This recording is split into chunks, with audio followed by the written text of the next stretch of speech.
नमस्कार दोस्तों, मैं आपका दोस्त महावीर ग्रीन स्टार चैनल से फिर आपके सामने लेकर आया हूँ एक और अच्छी सी वीडियो। मेरी वीडियो को देखने से पहले मेरे चैनल को सब्सक्राइब करें, बेल आइकॉन का बटन है उस पर क्लिक करें ताकि आप मेरे चैनल से जुड़ जाए। जब भी मैं कोई वीडियो बनाऊं उसका नोटिफिकेशन आपके पास पहुंच जाए। सब्सक्राइब एक बार ही करना है, लाइक करें, शेयर करें, कॉमेंट करें, ज्यादा से ज्यादा शेयर करें ताकि इस वीडियो का फायदा औरों को भी हो। तो दोस्तों शुरू करते हैं आज की वीडियो। आज की वीडियो है BA फर्स्ट ईयर का सब्जेक्ट है इन्वायरमेंट। तो इसके अंदर ये क्वेश्चन आता है पारिस्थितिकी तंत्र क्या होता है, इसकी रचना किस प्रकार होती है, या पारितंत्र से आपका क्या अभिप्राय है, इसकी संरचना करने वाले संगठकों का वर्णन करें। तो ये वीडियो के बारे में मैं बताऊंगा, क्वेश्चन के बारे में शुरू से लेकर अंत तक कहीं मत जाइएगा, पूरी की पूरी वीडियो देखिएगा। तो शुरू करते हैं आज की वीडियो।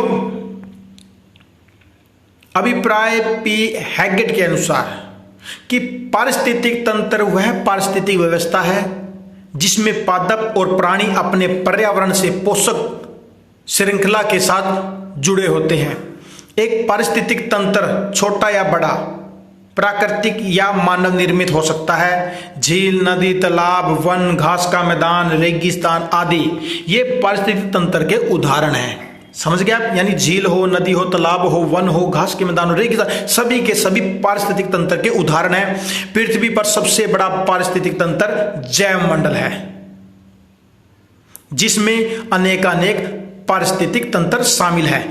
पारिस्थितिक तंत्र की संरचना यानी एक पारिस्थितिक तंत्र 3 प्रकार के संगठकों से मिलकर क्रियाशील होता है। जैविक संगठक, अजैविक या भौतिक संगठक, ऊर्जा संगठक।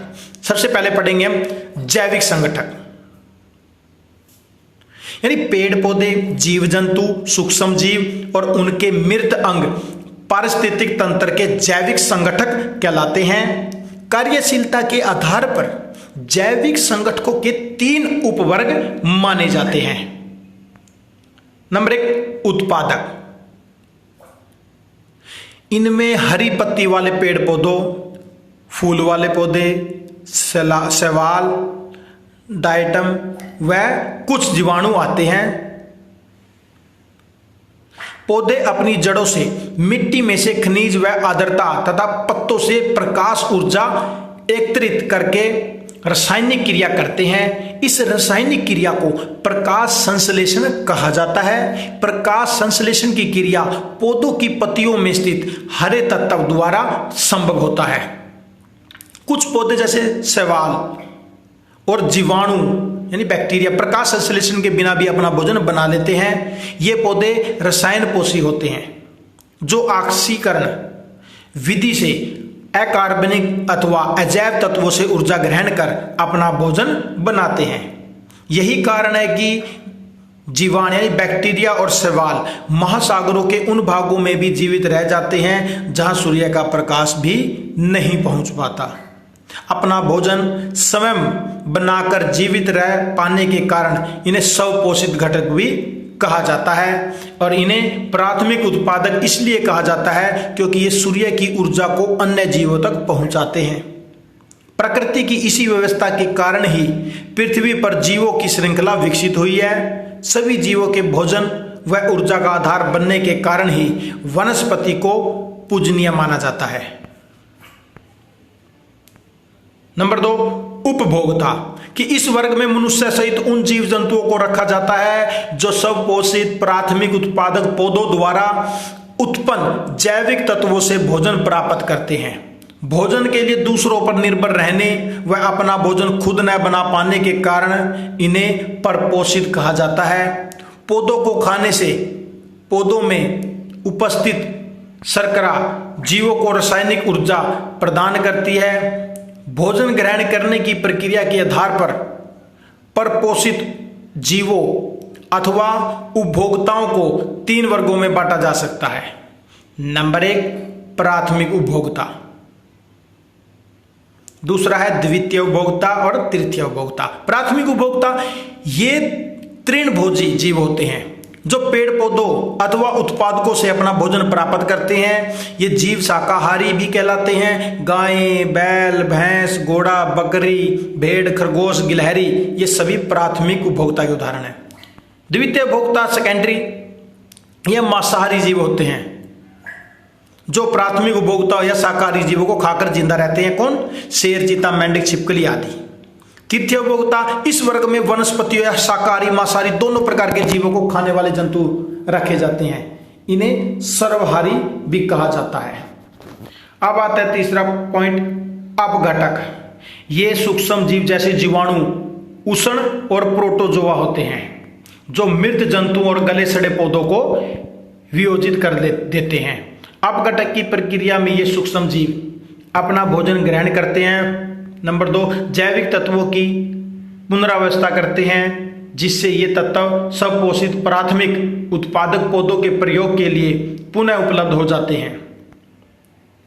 अवांछित मृत जीवों को खाकर ये अपघटक धरती से गंदगी का निवारण करते हैं, वरना मृत जीवों की बदबू से हमारा जीना ही दुर्भर हो जाता है अगर ये जीव ना होते।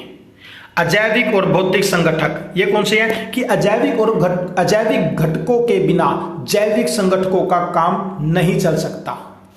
इन घटकों में भौतिक पर्यावरण के तत्व शामिल होते हैं। इन तत्वों को 3 भागों में बांटा जा सकता है। नंबर 1, अकार्बनिक पदार्थ। ये वे पोषक तत्व होते हैं जिन्हें हर पौधे या स्वपोषित संगठक वातावरण से प्राप्त करते हैं। इनमें जल, विभिन्न खनिज जैसे कैल्शियम, पोटासियम, मैग्नीशियम, लवण जैसे फास्फेट, नाइट्रेट, सल्फेट, गैस जैसे ऑक्सीजन, नाइट्रोजन, कार्बन डाइऑक्साइड आदि शामिल होते हैं।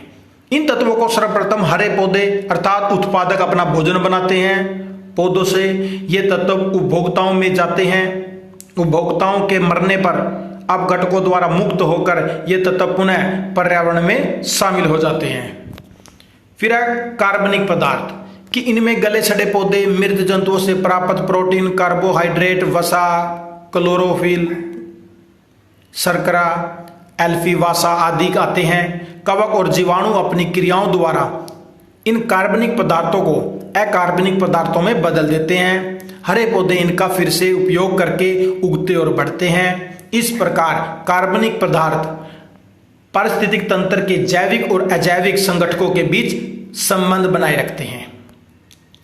थर्ड पॉइंट है जलवायु संबंधी कारक कि इसमें ऊर्जा, जीवों के वितरण, संख्या, घनत्व तथा व्यवहार प्रतिमान को प्रभावित करने वाले भौगोलिक तत्वों यथा वर्षा जल, जलवाष्प, आर्द्रता, भूमि, मृदा, स्थलाकृतियां आदि को शामिल किया जाता है। थर्ड पॉइंट है ऊर्जा संगठक, यानी पारिस्थितिक तंत्र को क्रियाशील और जीवित रखने के लिए ऊर्जा अनिवार्य है। ऊर्जा का परम स्रोत सूर्य है और ऊर्जा संगठक में सूर्य का प्रकाश, सूर्य ताप, सूर्य विकिरण और इनसे जुड़े पक्ष शामिल किए जाते हैं।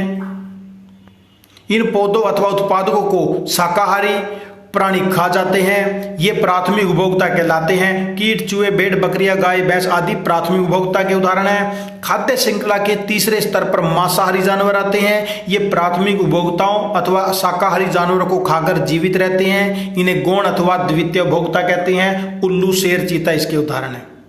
कुछ जातियों के सर्वभक्षी कहते हैं, कुछ जातियों को सर्वभक्षी कहते हैं। वे शाकाहारी मांसाहारी दोनों होते हैं। मनुष्य भी सर्वभक्षी श्रेणी में आता है।